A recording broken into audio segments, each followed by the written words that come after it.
Beautiful. Good afternoon. We're delighted to have Dr. Dana Valencia talking about cardiac issues this afternoon. So with that, I'll turn it over to Dr. Valencia.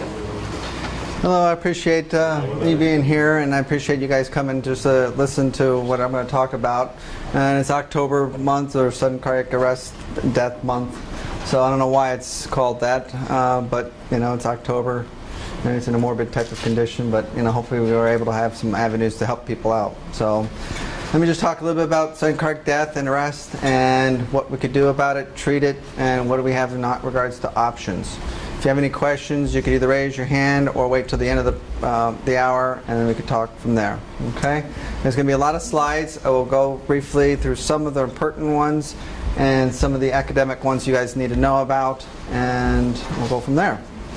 Again, we'll talk about mythbusters around that I'm going to talk about with sudden cardiac death. You can see this is a group of athletes here, and apparently someone had collapsed.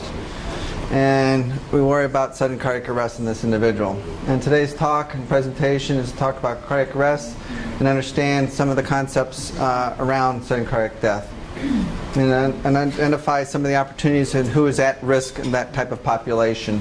Okay? So the misnomer that we always worry about is apples and oranges. What is sudden cardiac arrest? What is sudden cardiac death? Sudden cardiac death is a syndrome. It can be associated with someone who has had a heart attack, but with sudden cardiac arrest, it is the disruption of the arrhythmias that leads to improper beating, where you have an ineffective cardiac output, and that's when they die. Usually a syndrome, they had symptoms of some sort of fatigue, chest pain an hour before their event. Heart attack, it's not the same, again, it's not the same as a heart attack, which is what you get blood flow that is occluded to the coronary arteries, and then you have a heart attack. It can be associated with arrhythmias that come out of from someone who has had a heart attack. Again, apples to oranges in comparison. The etiology of death is what we need to worry about. Symptoms of an acute ischemic episode generally absent in regards to symptoms. The collapse is typically instantaneous without any warning signs. 80% of patients have no EKGs prior to the events.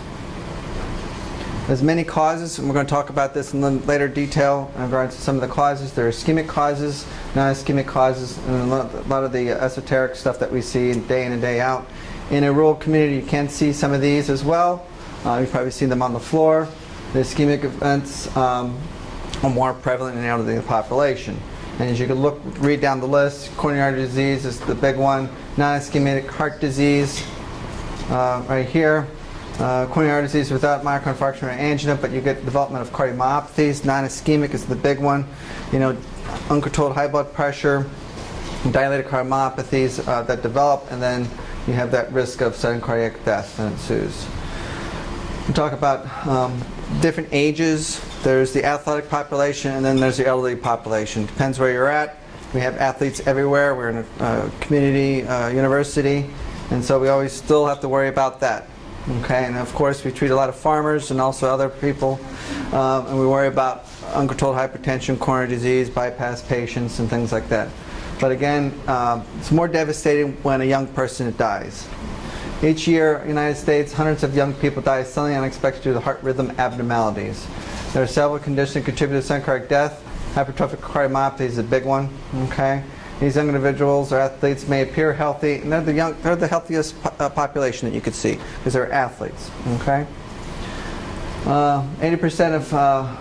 80% of cases sustain arrhythmias, preceded to an increase in ventricular ectopy. And back in the old days, the CASH trial we worry about, where there's a lot of PVCs, and we always thought that you got to treat these PVCs so you don't get more PVCs, and we call it ventricular salvos, which then leads on to non-sustained ventricular tachycardia. And we started treating those things, and then we always worry about, well, if you mask the bad rhythms with medications such as enconide and fleconides and all those other medications like that, you worry about the underlying issue. Okay. Sudden cardiac arrest is the leading cause of the death of young people. Every 3 days in a competitive event, someone dies of cardiac arrest in the United States. These are the faces of death. You probably of sudden cardiac arrest. Some of these have made it, and some people have not. Some of the faces of sudden cardiac death, and this is the old elderly populations. The more recent one is, Gandolfini. This guy is John Holmes, the director. And all these had in common coronary disease, coronary artery disease. These are all had arrhythmias. What can we do about it? Of course, everybody in the community, including in the athletic population, is coaches, officials, spectators. Etiologies and death in athletes. Hypertrophic cardiomyopathy is the biggie. And what you see here is a thick heart muscle that develops as overgrowth. And of course, the coronary arteries feed and nourish from the epicardium to the endocardium. It has to feed this thick heart muscle. And of course, the oxygen demand supply curve is diminished for a thick heart muscle. And then it's a nidus or a setup for ventricular arrhythmias that develop. They could have a normal LV function, and then they have a diastolic dysfunction, and then you have more chances of arrhythmias that develop after that. And of course, coronary anomalies, which is arteries that go off a different route in between the aortic root and the pulmonary artery. And someone that has hypertensive urgency or crisis or pulmonary hypertension, sometimes you could get these pinching effect of the epicardial coronary arteries that are anomalous, and you could have arrhythmia potentials that way. People that have genetic anomalies as well have propensity at having coronary artery anomalies as well. So, and that's in the pediatric cardiology range, and they have to know about those. Okay. Myth number one: not many people die of cardiac arrest. The facts are from 2006 to 2009. If you add all the cancers and then put sudden cardiac death, there's still more sudden cardiac death and lung cancers and all these combined. It's the number one killer. If you had a defibrillator, they survive more likely. If they had no defibrillator for protection, more likely to die. Usually, it's a range from 300 to 1,000 sudden cardiac events happen each day. Every hour, there's 30 people that die from sudden cardiac death. There's a lot of studies that prove that devices such as defibrillators do help save lives. Okay, this is 2006 and 2009. If you add strokes into the mix of things, which is a vascular issue, again, still sudden cardiac death exceeds more. Again, some more statistics. This is again another range. There's 300 to 1,000. This is up at 800. Again, for the urgency of sudden cardiac arrest in patients or athletes, the longer in time in minutes that you're not able to get to them, less likely they're going to survive. And that makes common sense there. You cannot predict who can experience a sudden cardiac event. That's not true. And that's because of all these trials that we have out here, saying Scud-Heft trial, the MAD indefinite trial, and the big thing that you could tell is the predictor is ejection fraction. It's the body's ability to squeeze blood out of the heart. And normal range is 60-65%. These are the guidelines that are based on with ejection fraction. There's a lot of guidelines that we'll talk a little bit about later. Class 1 indication means you need to do something about it. And again, the big thing again is ejection fraction of 30%, less than 35%. And then if you had a setting of a myocardial infarction, it's 40 days. If you have a cardiomyopathy, it might be 90 days. And then repeat evaluations and see if this ejection fraction improves. And then while on optimal medical therapy, before you could do either some internal device such as a defibrillator. Not many people want not to do anything, but if you have a younger population, you tell them what can happen, they might opt for a defibrillator or just aggressive medical management. We'll talk a little bit about other risk factors or other entities that cause congenital or cause sudden cardiac death, and they include long QT syndrome, Brugada syndrome, hypertrophic cardiomyopathy, RVD. Okay, myth number 3, most of my patients that had a heart attack many years ago are no longer at risk because they survived through their heart attack. Well, that's again not true. Over to 10 years to 12 years, these trials showed that if they had on medications, they still, if they have a defibrillator, they would survive from that event. So, having had a coronary disease, been revascularized, ICD helps them out. And IC is an internal defibrillator. My heart failure patients are not dying from sudden cardiac arrest. As you see here, we know from the definition of New York Heart Association, the higher the classification of New York Heart Association, so the people that are sicker with class 4, they die from heart failure or pump dysfunction. So the lower classification, 2 and 3, they have more sudden cardiac death, and that's what we worry about. So either these people drop out and then they get pump failure over here. And so we always say that 2 and 3 is what we try to save as much as possible. These guys are the sicker people in the hospital. Okay? Oh, I didn't do that. Medications are just as effective and less invasive. Again, a person on a beta blocker does help out for deaths. Oops. Amiodarone is an antiarrhythmic medications versus an ICD. Here's a 23% reduction in mortality if you use an ICD over placebo in comparison head-to-head, those two. ICDs are too expensive to use in all indicated patients. Well, if you put everything together and use the numbers to treat trial, you know, having a defibrillator takes for every 3 patients and have a defibrillator numbers to treat to save a life. So you have 3 people to save a life if you use a defibrillator versus 37 people on amiodarone to save a life. Okay, so this is a comparison. And again, medications and the cost savings comparison if you take a statin for the rest of your life compared to if you meet all the criteria of using a defibrillator, and that's the difference. So the cost of a bypass surgery is like what, $50,000 to $100,000, and if you take a statin for the rest of your life, I think it's like, I don't know, $20,000, I believe. And here's another comparison of intervention. So someone with smoke detectors, that's how much it costs, I'd say, per year. Sudden cardiac death is too big of a problem. Our clinic is not resourced to identify at-risk patients, again with low. That's why we made an algorithm, and these are always updated. And if you see on the right lower panel, ejection fraction. If it's low, if you follow these little classifications, you could consult EP doctors or someone that can implant the defibrillator would be prudent. Of course, you have to have the discussion with the family members if they want things or not. Why do we do all these algorithms and everything else? Because of the athletes that we worry about, or young people in general. You see a lot of people that are athletes that have, that collapsed in practice. They had no previous symptoms of anything. Found out to have an AED available. They found that this had VFib, got shocked, had to do CPR, made it through it, had a cardiomyopathy that developed, and had an implanted defibrillator put in.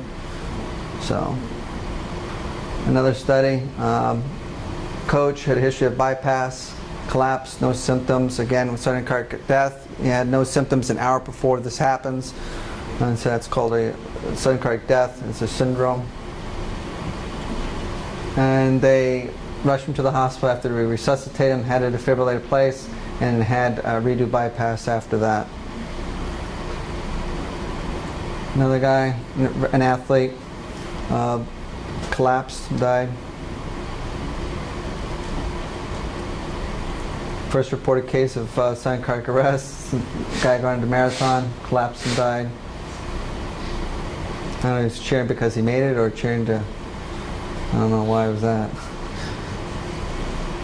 All right. Another thing that we worry about is Comido Cordis. It's where you something hits your chest right during the T wave, and you see that with people with getting hit in the chest sometimes right there on the T wave, and then it contributes enough generation of joules, which then causes an mechanical impulse that contributes to a electrical impulse right on top of the T wave, and it's like shocking somebody, and so they go into ventricular tachycardia and decompensate the ventricular fibrillation, and they die.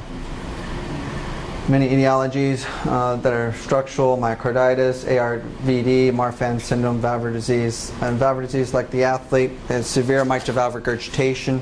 Severe mitral valve regurgitation develops in dilated cardiomyopathies, which then leads to PVCs, ventricular salvos, then leads to ventricular tachycardia. Coronary artery disease, which is more common.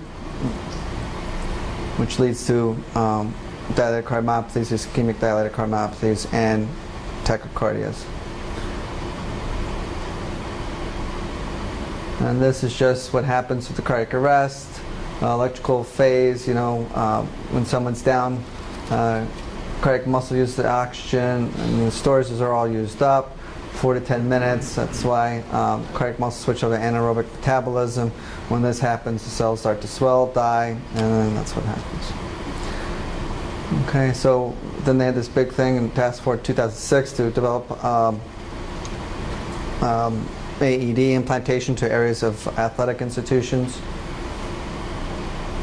And they found that having more of these around improves in survival of people with cardiac arrests.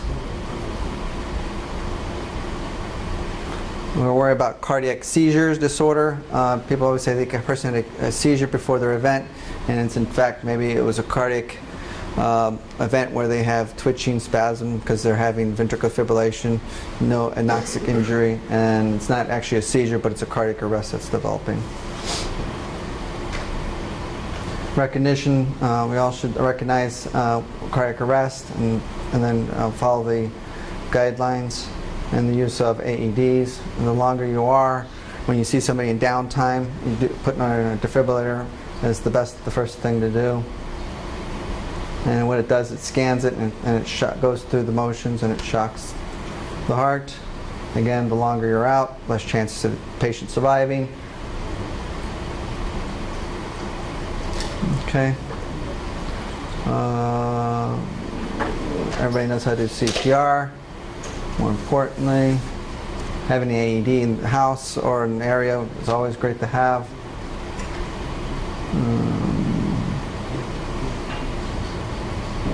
These are guidelines or recommendations. Any sporting event they decided they needed AEDs. Prevention. Let's see, pre-participation screening. Oh yeah, pre-participation screening. It's always difficult in an academic or in a school, high school setting. If there's a lot of athletes, what to do about that. Currently in the ACC, they're making guidelines to help go which way to go in regards to screening. It's currently the second year regarding the guidelines, and there's questionnaires that are coming forth to various places, high schools, doctor's office, family practice doctors, in order to screen these people. And I'll show you a little example. Here's more lists of people who died suddenly. Again, of the sudden deaths occurred in trained athletes, more of them were male, white. Okay.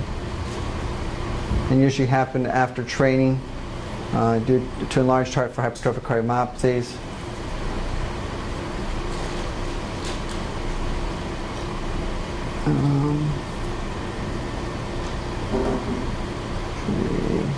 Screening. Screening athletes before clean competitions can identify potentially deadly heart problems. An echocardiogram. We always ask patients, if you had an echocardiogram, because you could either discern and to see if there's any dilated cardiomyopathies or hypertrophic cardiomyopathies in your practice. If you hear a murmur, could buy you an echocardiogram, but not just having a family history.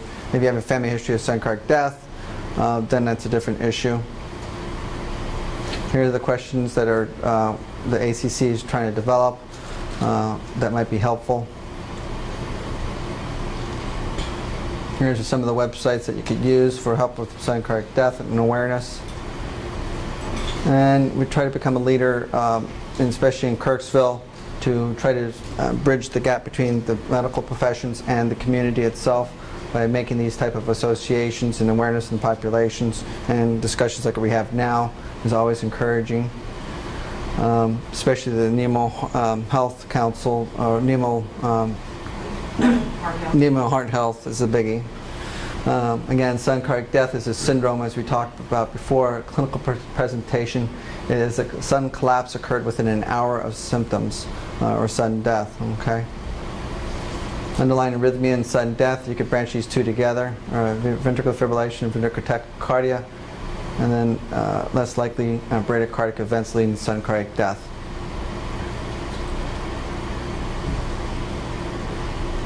The older you are, more chance of getting sudden cardiac death because of an ischemic cause, okay, that an association with the ventricular tachycardia or ventricular fibrillation. Again, myocardial ischemia and infarction, acute myocardial infarction is associated in 15% of ventricular fibrillation within the first 24 to 48 hours, and incidence falling into 3% over the next several days. So when ventricular fibrillation is provoked in a setting of an acute heart attack, symptoms of infarction are present for minutes to hours before the sudden death occurs. Over 80% of ventricular fibrillation occurs within the first 6 hours. So when someone has, comes in with a heart attack, put a stent in, that's why the first, again, 30 minutes to 6 hours is the time frame. We always watch for potential arrhythmias, reperfusion arrhythmias that can happen. Congestive heart failure, the presence of congestive heart failure increases overall mortality.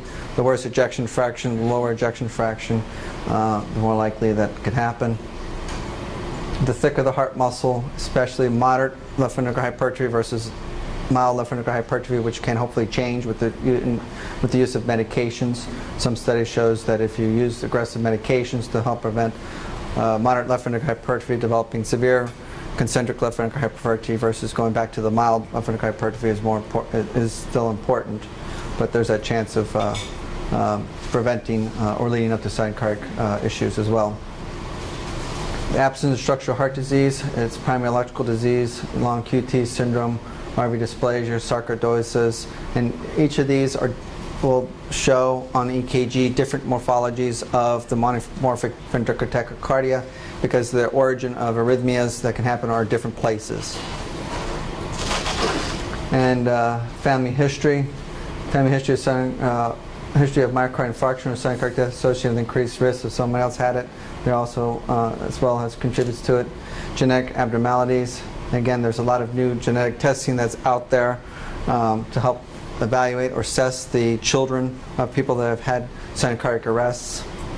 And you could, your insurance will pay for those things. When someone has a hypertrophic cardiomyopathy or a sudden cardiac death before the age of 65 in a female, 55 for a male, you can't test for these individuals. Familion Genetic Testing out of Boston has that capability. Insurance will pay for them as well.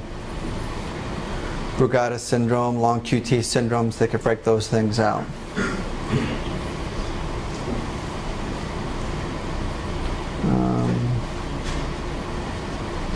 These are some of the factors that they found in in-hospital setting that have a poor outcome when setting of CPR. If they're septic, they have asystole, PEA, CPR less than 5 minutes, poor outcome in those individuals.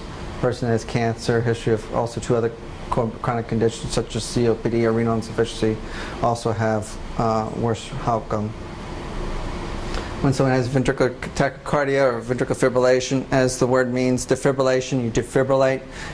You're supposed to use unsynchronized versus atrial fibrillation. You cardiovert them and use synchronized cardioversion. And here you use up to 400 joules of energy delivered. If you do not have a biphasic mode, if it's just a uniphasic, then you get up to that much. And then the biphasic mode, it's less energy that you need to deliver. Unless they're obese individuals. Number 2 is that if you do have obese individuals, you would use the paddles to provide electrical force to the chest itself, and that could also limit how much you also might need. Okay.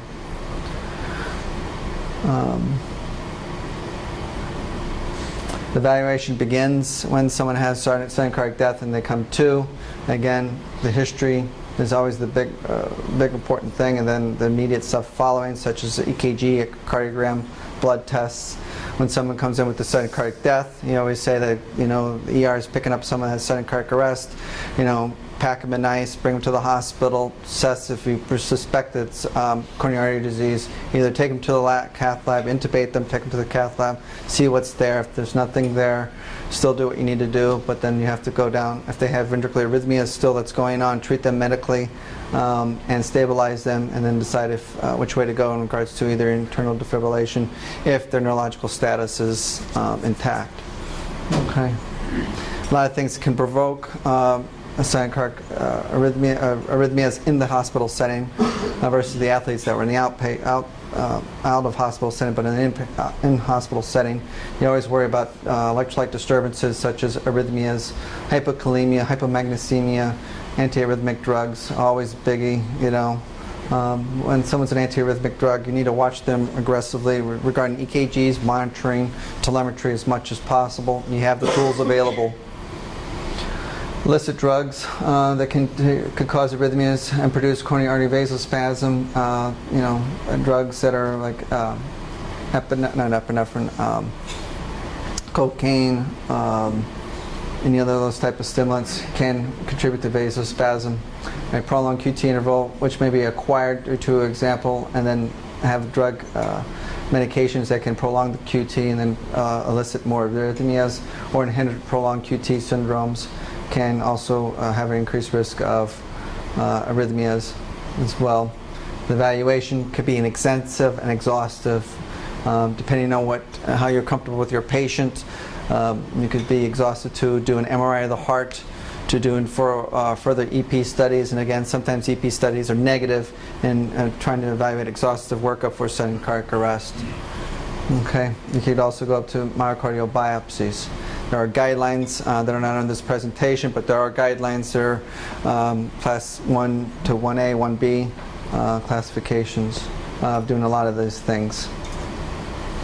There's this different approaches. Conservative approaches involves a complete arrhythmia evaluation, establish the baseline type of frequency and reproducibility. Involves a non-invasive ambulatory monitoring while in the hospital, exercise to provoke things, and invasive studies as well. Okay, so also people with sudden cardiac death who sustained monomorphic that is induced at baseline. So in an EP study, if you're able to tickle the heart and it induces VT, you could give them antiarrhythmic medications and see how they do, and that's more of a conservative approach. An aggressive approach uses a defibrillator. If you know that they had it and someone who had a sudden cardiac death and you can see some witness of it, then sometimes you could put a defibrillator. But this again, the aggressive approach uses this defibrillator in all victims of sudden cardiac death whose chance of recurrence cannot be accurately predicted. Okay. And also here, the next one, use of aggressive approach. The value of diagnostic testing is to mainly to find out conditions that do not require ICD insertions, such as episodes of prolonged sinus arrests, conduction abnormalities, okay, AFib that with the Wolff-Parkinson-White that could lead to VFib. Okay, so that's why you do this diagnostic tests. Radiofrequency ablation, some institutions, academic, you could lead to do, if they have the ability, they could do radiofrequency ablation of ventricular tachycardia if that's inducible. There's the level of evidence of 2A and 2B. Implantable defibrillators is more of security, because sometimes when they put or ablate ventricular tachycardia, they might not get it, might not ablate the inciting ventricular tachycardia because it could be real close.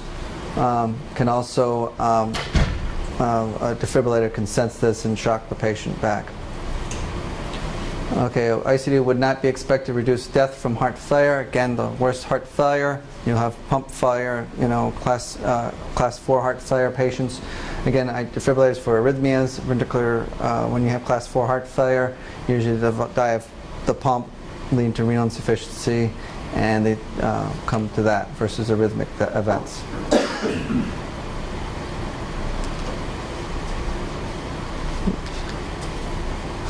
Here are the classifications. And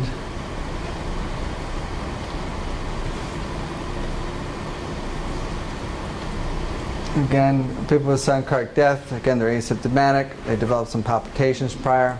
Stable versus unstable. People that we could consider unstable, those people that have syncopal episode, pre-syncope, or we call it dizziness, near fainting, death or arrest. Needing an electrocardiogram. If you have any of these, you should definitely get a baseline EKG, and then you could see if they had precursors or of these arrhythmias. But this is what we mainly try to induce as well. But having EKGs will help see if there's any evidence of this. Some examples of non-sustained monomorphic tachycardia is this. Unsustained left ventricle tachycardia. Again, this is AVF or AVR. We always worry about it going up. People that have left main disease, they have ST segment elevation, so this is going upward. So that's always from the left side. So if you see that, that's different from the right side, that you get right ventricular outflow tachycardia. So that's why I always tell people when they read an EKG that has possible left main disease, if you see an opposite direction that's going up, they always worry about coronary disease or left main stenosis, and so that's a real thing that we worry about that's on the left side of the heart. Okay. Let's see.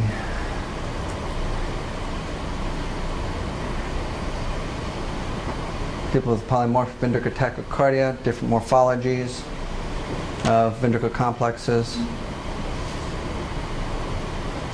Here's another one with RVOT, VT, sustained polymorphic ventricular tachycardia, exercise induced with no structural heart disease, so their heart's totally normal, but they have arrhythmia potentials. Adrenaline could be due to this, so they exercise.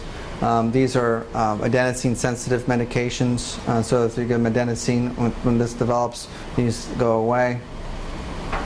Bundle branch reentry ventricular tachycardia, and this is induced with EP studies.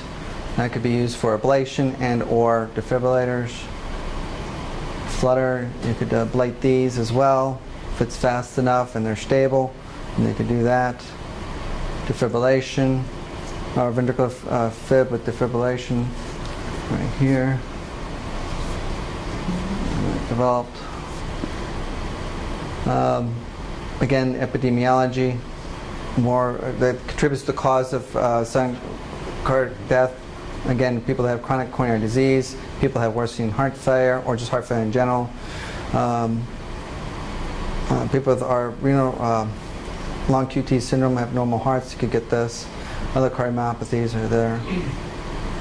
Again, right here from all these trials here, people have a left ejection fraction less than 30%. The higher incidence of sudden cardiac death arises. People that have cardiac arrest, subsequent survivor, having more arrhythmias after that first event.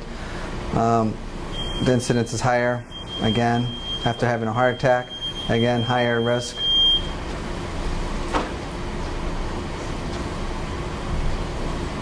People that have any of these medical conditions, the diagnostic accuracy, again, for Brugada, it's an arrhythmia. And so here, this is a structural evaluation. This is a non-structural evaluation. So echocardiogram would help. So here are some of the therapies we need. So people that have weak heart muscles, optimizing, using magnesium, potassium levels to the optimal level will help considerably. ACE inhibitors prevent scar tissue formation. Antithrombotic, antiplatelet agents help with coronary flow. And fatty acids from the GISI-3 or GISI-1 trials. There's some effects, but conflicting data again with the benefit of fatty acids in coronary disease patients and prevention for arrhythmias, further arrhythmias and sudden cardiac death. Again, this is from one of the initial GISI trials, Italian trials. Again, all this with primary prevention for defibrillator or its further aggressive treatment. Again, people that had a heart attack, diminished ejection fraction 2 and 3 again. So people have 1 class heart failure and class 4 heart failure. There's still some indications for it, but it's not as much as the class 2 and 3 heart failure patients.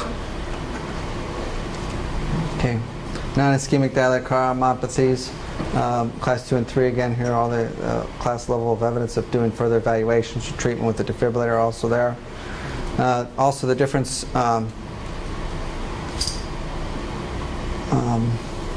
people with hypertrophic cardiomyopathy, here are the major risks of having future events. And have already had a ventricular fibrillation arrest. People had sustained ventricular tachycardia at a higher risk. And then thus for either further evaluations for inducible VT or implantation of a defibrillator. Again, there's echocardiographic guidance to regards to implantation. If you have an asymptomatic patient that has a hypertrophic cardiomyopathy and their septum is 30 millimeters in thickness, 30 millimeters in thickness, then you could put a device in. People have epsilon waves, inverted T waves in V1 through V5. People with these cardiomyopathies and measurement of the right ventricle and on an MRI or an echocardiogram or some other criteria that might meet in order to put a defibrillator in as well. There you go, there's an epsilon wave here.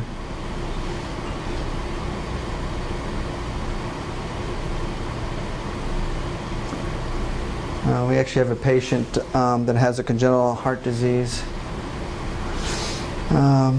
It's not on here, but he's at risk of having sudden cardiac death, and he had one of the first initial defibrillators planted here. Long QT syndrome. You can see the QT is long here extensively, and this person had a defibrillator placed. It was inducible. Here's a torsades. There's a twisting of the points, they call it. Would you shock this individual, or would you give him magnesium? Some people say magnesium is the first thing. If that doesn't work, you could shock them. But would you use unsynchronized? Well, sometimes you could get them with unsynchronized. If you're synchronized, once you get over to here, you might not get them. That's why unsynchronized would just shock. Okay. Here's a lot of the variations along QT syndromes. There's a lot of variants right here. Now, is there a propensity of needing, or people with short QT syndromes are at risk of sudden cardiac death? There are at risk, however, very, very rare. You see this in kangaroos.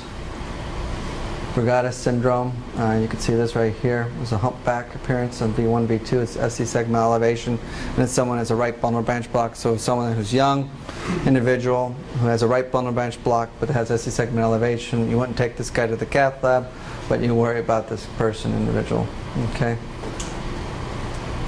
And then again, in the hospital setting, there's things that could provoke torsades. The point, some of these medications were taken off the market because of the interactions. So I think this one's called Seldane, and erythromycin, or arithrisin, and Bioxine are having some indications that you can't use them. You could get them in other countries, but these right here will increase the QT interval, and so then it could lead to potential of ventricular arrhythmias and sudden death as well, in an outpatient setting. Okay. And here's a list of a myriad of medications that can have drug interactions. Again, prolonged arrhythmics, diuretics is a no-no. This one, diuretic-induced hypokalemia, then leading to ventricular fibrillation as well. All these other medications, amiodarone, clonidine. Amiodarone, again, lengthens the QRS complex as well as the QT interval. And when that happens, everything moves out. And so if you have isolated PVCs in the setting of hypokalemia, hypomagnesemia, that could be a nidus for more arrhythmias as well. So a vigilant evaluation is always important.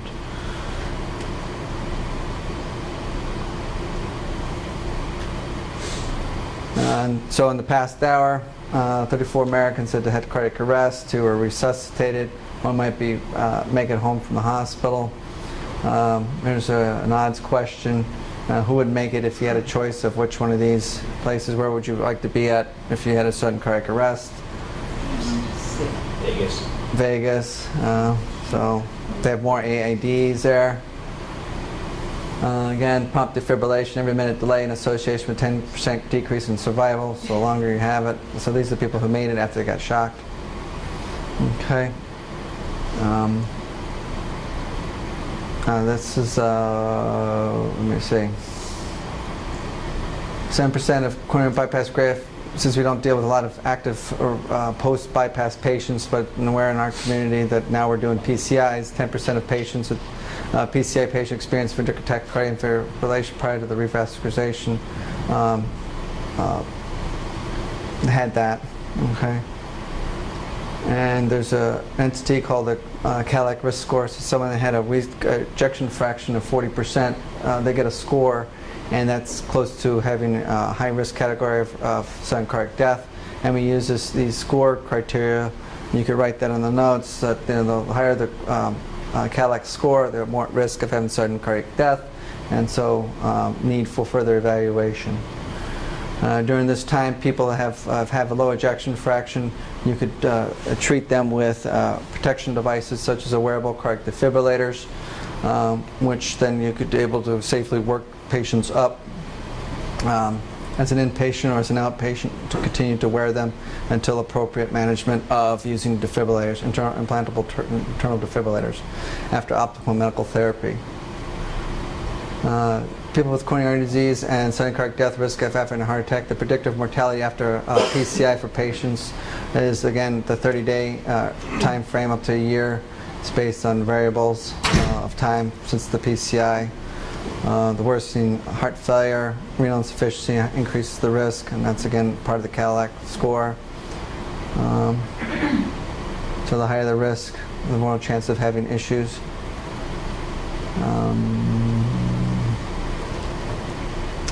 People, let's see. There you go. I don't think I can see this very well. After they had a heart attack, having a wearable defibrillator can save lives after having a PCI, after having a heart attack. So if someone has ejection fraction that may be low, have a wearable defibrillator, those people are resuscitated. It could be up to the median days treated was 16 days in all patients, revascularization, so they had a stent 14 days, and so they improved survival when they would have a wearable defibrillator. So people that had revascularization, had a defibrillator, lived longer than people that didn't have that. And here's an algorithm that we tend to use. Any cardiomyopathy has a weak heart, consideration defibrillator after optimal clinical therapy. Again, you have to use all the optimal medications as much as possible. And there's these little cards that are around the community in the hospital setting that you could look, follow these, or refer to a cardiologist to decide which way to go. Okay. That's an example of a wearable cardiac defibrillator. The reason why we have these systems available is in the rural area and community. It gives a tool, an option for your primary care provider to help protect those patients from sudden cardiac death. That's a device like an internal defibrillator. You put on your chest, and it senses the exact same way, like an internal, similar to an internal defibrillator, and it provides electrical impulse. And it shocks the, someone goes into ventricular fibrillation, it shocks the patient, and it returns back to normal rhythm.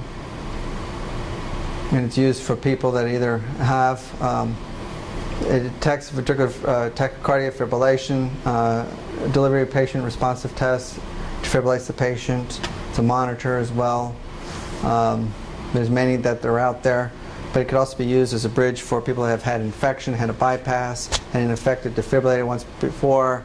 You explant the defibrillator, put the life backs on, and that life vest back on, and then you can watch them over their convalescent phase, and then reimplant them when it's necessary. But there's already been over greater than 1,000 patients that have worn that.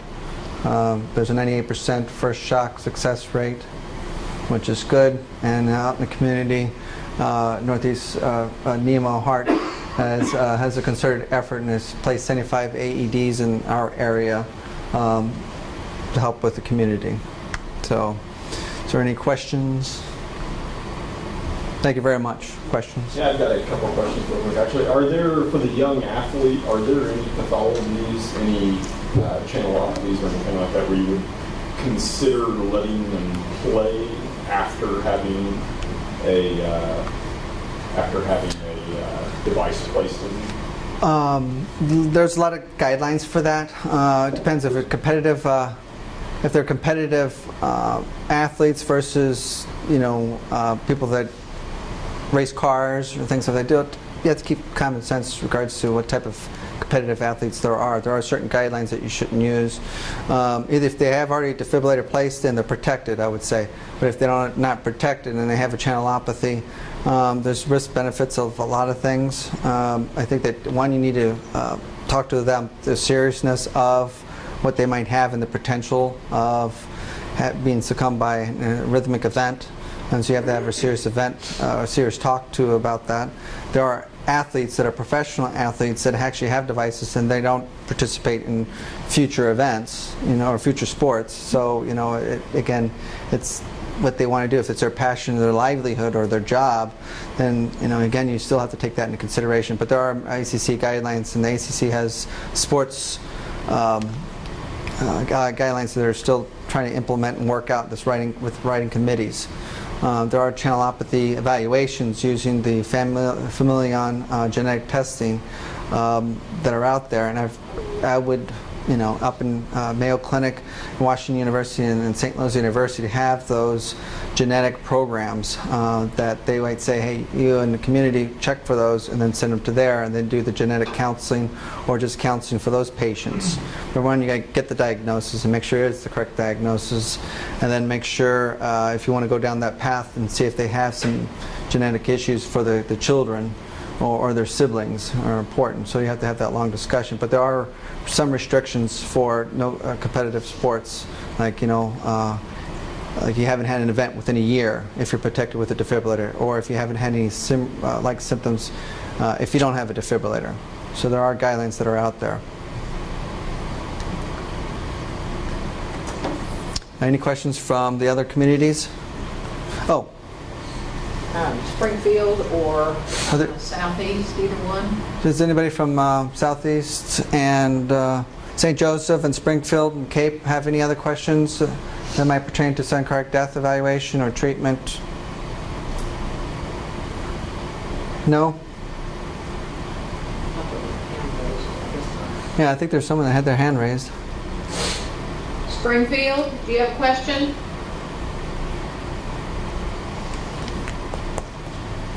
Here's an example of a... They're trying to get the mute. Okay. So. We'll wait for them. Go ahead, Springfield. We don't have any questions, thank you. Okay. Thank you again. Never mind. Here's an example of a defibrillator. You guys could pass it around, but you've probably already seen one. There are many different sizes. There's a... it all depends what you need. There's single lead defibrillators. There are dual lead defibrillators. So the less hardware you have in the body, the better. The more hardware you have in the body, changing things out is always a controversy. So the less you have that has more features, you have to take everything out, or because you have to take all the other sensory things out. If you have different leads in the body that does one specific thing, you could take one of those things out if one of them fails or doesn't work. We're actually having external defibrillators that are placed. It's called subcutaneous arrays, and also subcutaneous patches that are underneath the skin that are used to shock young athletes, or used to shock patients as well. And people's ejection fractions improve over time, and so there's ongoing studies to decide, after their EF ejection fractions improve, do they need to have their defibrillators put back in? There's still a big controversy in that realm. Again, current consensus is to keep doing the defibrillator. Any questions here? Thank you for coming. Appreciate it.